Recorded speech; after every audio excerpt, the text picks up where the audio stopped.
right now a whole lot to talk to Tom Fitton at Judicial Watch about. His group is working overtime right now and getting a lot done. A lot about the Robert Mueller appointment and things that they are trying to learn over there at Judicial Watch about the origins of that investigation. But Tom Fitton, I first want to talk about this new FOIA request you've put out having to do with State Department officials monitoring conservative commentators. This sounds like a police state tactic. Well, this is sourcing we have, Larry, that the then ambassador to the Ukraine, who was recalled by Trump, appointed by President Obama, Ambassador Yovanovitch. Yovanovitch, Yovanovitch had been directing her staff to monitor the social media accounts and public statements of all these Trump people, the president's son, the president's lawyer, Rudy Giuliani, a whole host of Fox News personalities and other journalists. And so the concern is that it was a violation of the law, and she was told that, or her people were told that, and it couldn't go on. So we want to know what was going on there. And they were very concerned about searching for information related to Giuliani, Biden, Soros, and the ambassador's name herself. This is while she was ambassador to Ukraine. Again, she was a holdover from the Obama administration, right? Yeah, this was back in, I think it was happening around March of this year. So, for obvious reasons, the government can't be tracking even so-called public information on American citizens and keeping files on them. And that's what she was told, or her people were told. And I don't know if they stopped doing it, but that's what we're looking into. Wow. And now, as far as you know, and again, this is the whole reason of doing a FOIA request and trying to get the emails and get the information, Tom Fitton, but based on your understanding of this right now and the lead that you have, this was monitoring of public utterances, public statements, tweets, interviews, things like that. Are you aware that there was any sort of covert surveillance or anything like that? Oh, I suspect that's been happening, but this is more about public information gathering, which the State Department's not allowed to do on American citizens in this way.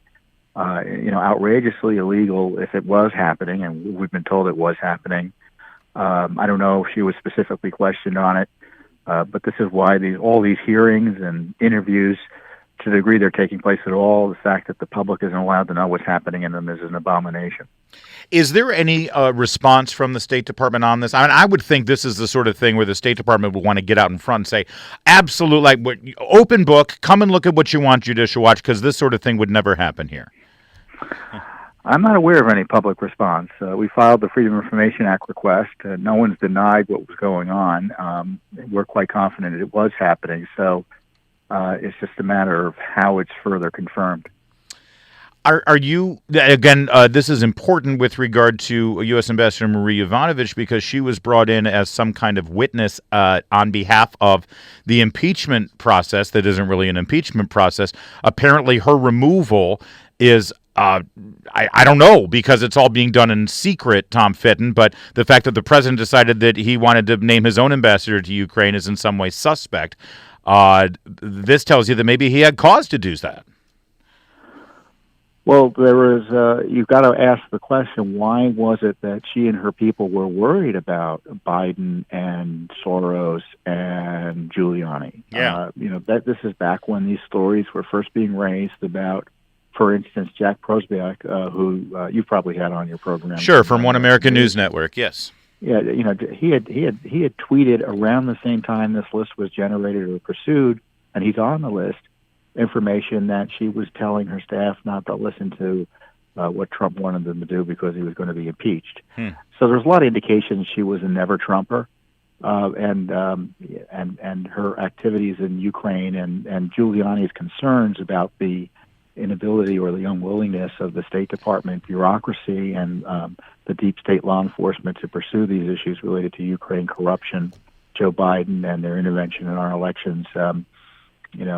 There's a lot more to this story, and of course the focus is on targeting Trump when in fact those protecting the racket are the ones that need to be investigated. And Tom Fitton, there's 14 names here, according to the report in your FOIA request, that you suspect the ambassador to Ukraine was monitoring. One name in particular pops out to me, John Solomon, the reporter at The Hill, now a Fox News contributor, because he was one of the lead reporters, if not the lead journalist, uncovering the information related to Joe Biden, Hunter Biden, and dealings with Ukraine, as well as the Ukrainian government's involvement in the Russian dossier. I know that because I had John on all the time to talk about it.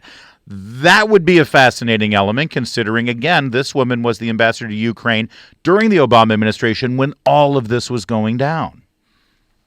It's interesting. We've got a report now, Judicial Watch, that journalists were improperly monitored by a government official at the center of this impeachment inquiry. Where's the media rushing to the defense and demanding answers and further confirmation from the State Department on this? Yeah. And it just shows you that the media is out to get Trump, and they don't care about the First Amendment, and it's just liberal advocacy in many respects that sometimes commits journalism. Tom, I'd also love to turn your attention to some of the other documents that you've received from some of the FOIA requests you do at Judicial Watch, having to do with Rod Rosenstein, then the Deputy Attorney General, and the appointment and his oversight of Robert Mueller, the special counsel. What do these new documents show in terms of what this relationship was and what was going on there during the investigation of the president? Well, there's an email from Rosenstein to Mueller himself saying the boss doesn't know about our communications. And this is just a few days after Comey's fired, and just a few days before Mr. Mueller goes over to the Oval Office and talks to the president.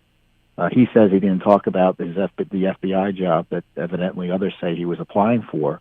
But why on earth would he go in and meet with the president in the Oval Office and not tell him that, hey, I'm about to be appointed special counsel? He's appointed the next day. But why would they have secret communications, and why, quote, were they hiding it from the boss?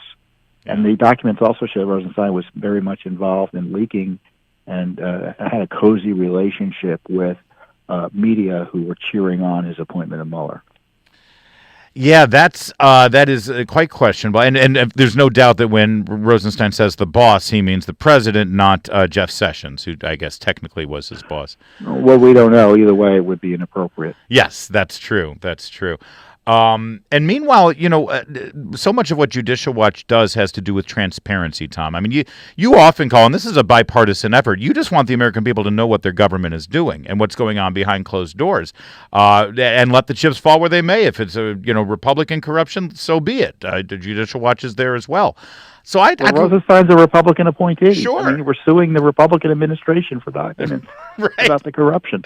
Well, and to that end, I'd love for your impression of this entire proceeding that we're seeing in the House of Representatives, where the awesome power of impeachment is being wielded now, and the entire proceeding is happening in private. I couldn't tell you what case they're making against the president, or for that matter, what the high crime or misdemeanor is that they're targeting for impeachment, because everything is done behind closed doors. Even Republican congressmen on the Judiciary Committee are not allowed to attend these hearings. Well, this is a fundamental abuse of the awesome power that the House has to impeach the president. And, it has all the hallmarks of a coup attack: secrecy, speed, rolling over the rights of the accused, the president and witnesses, and not giving the president the ability to defend himself either legally in the process or substantially in terms of providing witnesses and other evidence that he should be able to bring to bear as the House supposedly considers this. This is an abuse of power by the House, and you're seeing all the hallmarks of abuse, as I said, by the secrecy, the speed, and of course it was all corruptly formed as a result of this illicit communication between the so-called whistleblower and Mr. Schiff, who lied about it. Tom, real fast, we're going to get in a little bit later to what Beto O'Rourke had to say about confiscation of guns, AR-15s, and how he's going to go about doing that. But I don't know, did you see this video of him getting a flu shot, an inoculation the other day? Where he rolled up. Yeah. I mean, it seems to me, Tom, that somebody's already confiscated Beto's guns, right? I mean, and you are. We ran into Beto back in the day because we were investigating, highlighting the national security threat at the border, and he started calling around federal agencies, intimidating people who that he thought might have been talking to us to tell them to stop talking to Judicial Watch. Oh, really? Unbelievable. Oh, yeah. I had a tweet out about it today. I nicely posted that photo that you're talking about. Here, I was just going to make a snarky remark about how wimpy his biceps are compared to you, Fitton. I mean, you could crush him in just with one of your guns. I mean, it's embarrassing, isn't it? Well, I'm more embarrassed about the corruption of this. He's not going to take the bait. And I'm concerned about the fact that he turned a blind eye to this national security threat on the border and abused his office as a congressman to try to intimidate whistleblowers. See, you're a professional. At every time I try to drag you into something and talk about the fact that he's got puny biceps and you could crush him with your with your forearms and you won't take the bait. That's a true professional, Tom Fitton. Good talking to you, my friend. Thanks for joining us. Thank you. That is judicialwatch.org. They are doing the work that, frankly, Congress should be doing. They're the actual oversight in this town. Keep Judicial Watch going, and we'll see Tom Fitton at the gym. Yeah, he's got impressive guns, let's face it. See, if you're Tom Fitton and you're getting a flu shot, now that's going to go viral. Not this Beto O'Rourke with that puny little... I was afraid he was going to, hit his bone or something with that shot. That was rough. I should stop now, right?